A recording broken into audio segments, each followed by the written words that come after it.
Hello, નમસ્કાર, good morning. આઈ એમ Gohil PB. વિદ્યાર્થી મિત્રો, આજે તારીખ 3 ડિસેમ્બર. આજે 3 ડિસેમ્બર એટલે જાણો છો, આજનો દિન વિશેષ છે ડૉક્ટર રાજેન્દ્ર પ્રસાદ. વિદ્યાર્થી મિત્રો, ભારત દેશના બિહાર રાજ્યના સિવાન જિલ્લામાં આવેલું ઝેરન નામનું એક ગામ. આ ગામમાં એક સરસ મજાની શાળા હોય છે અને આ શાળામાં એક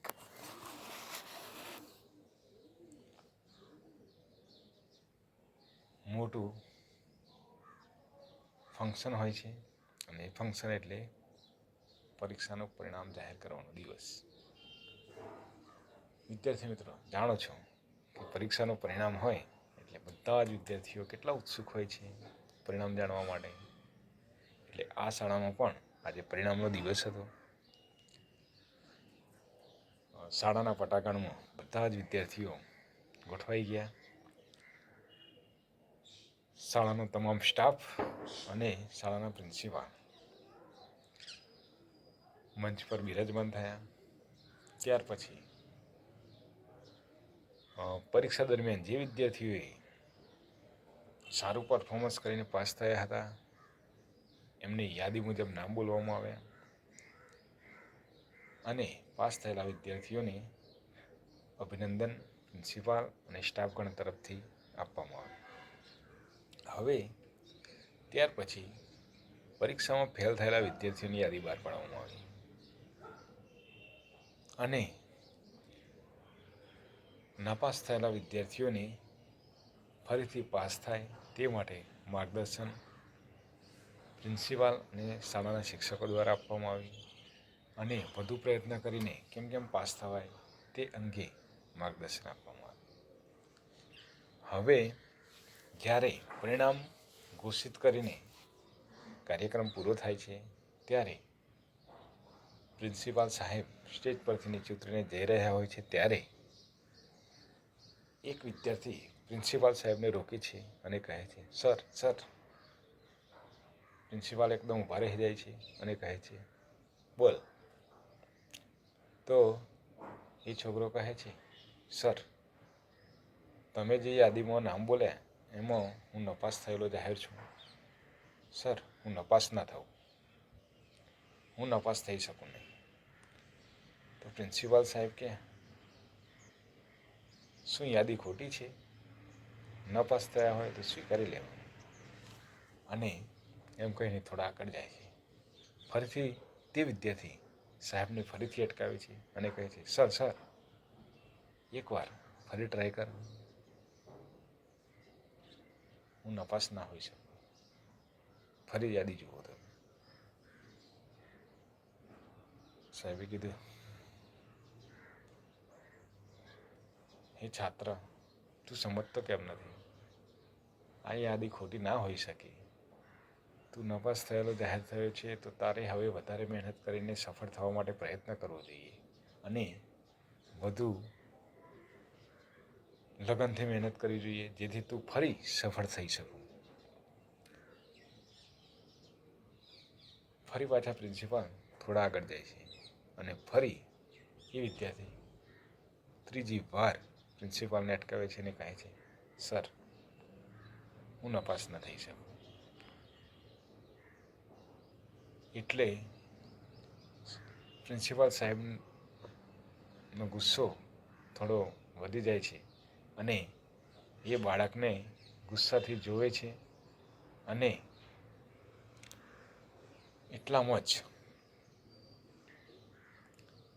શાળાના ઉપપ્રિન્સિપાલ આવે છે જે નવી યાદી લઈને આવ્યા હતા અને પ્રિન્સિપાલને કહે છે, સર, આ આપણે જે યાદી તૈયાર કરેલી એમાં થોડી મિસ્ટેક રહી ગઈ છે અને આ યાદીમાં અમુક વિદ્યાર્થીઓ પાસ હોવા છતાં નપાસ જાહેર થયા છે. એટલે આપણે પરિણામ બાળકોને ફરી સંભળાવવું પડશે આ લેટેસ્ટ યાદી છે, અપડેટ.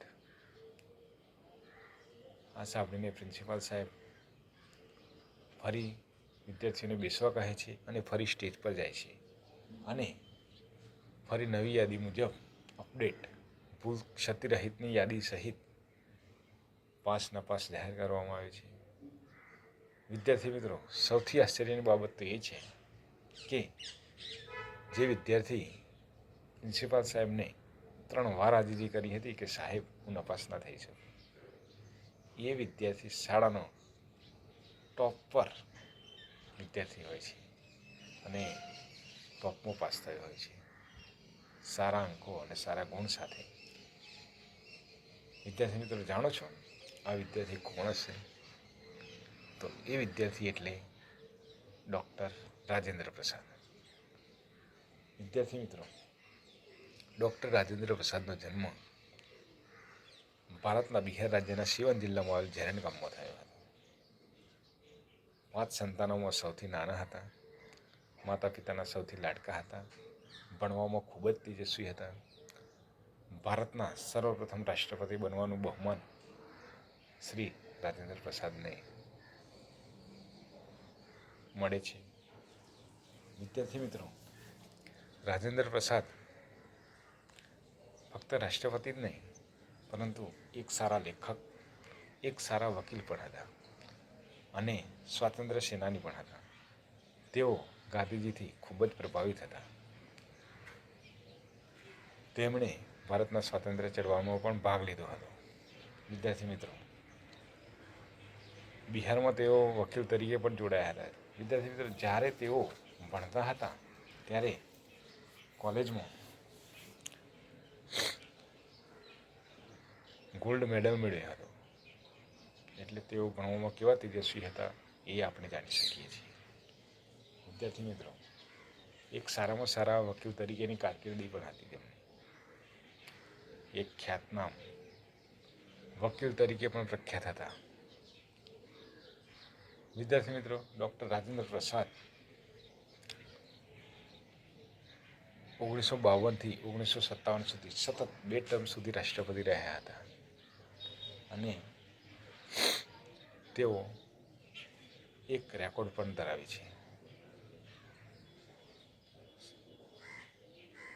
રાજેન્દ્ર પ્રસાદના સમયમાં વડાપ્રધાન તરીકે ડૉક્ટર જવાહરલાલ નહેરુ સમયે જવાહરલાલ નહેરુ વડાપ્રધાન તરીકે હતા. તો વિદ્યાર્થી મિત્રો, રાજેન્દ્ર પ્રસાદ એક અગ્રગણ્ય સમાજ સુધારક, લેખક, રાષ્ટ્રપતિ રહ્યા હતા અને તેમના સમયમાં મુગલ ગાર્ડન પ્રથમ વાર ખુલ્લો મૂકવામાં આવ્યો હતો આમ જનતા માટે.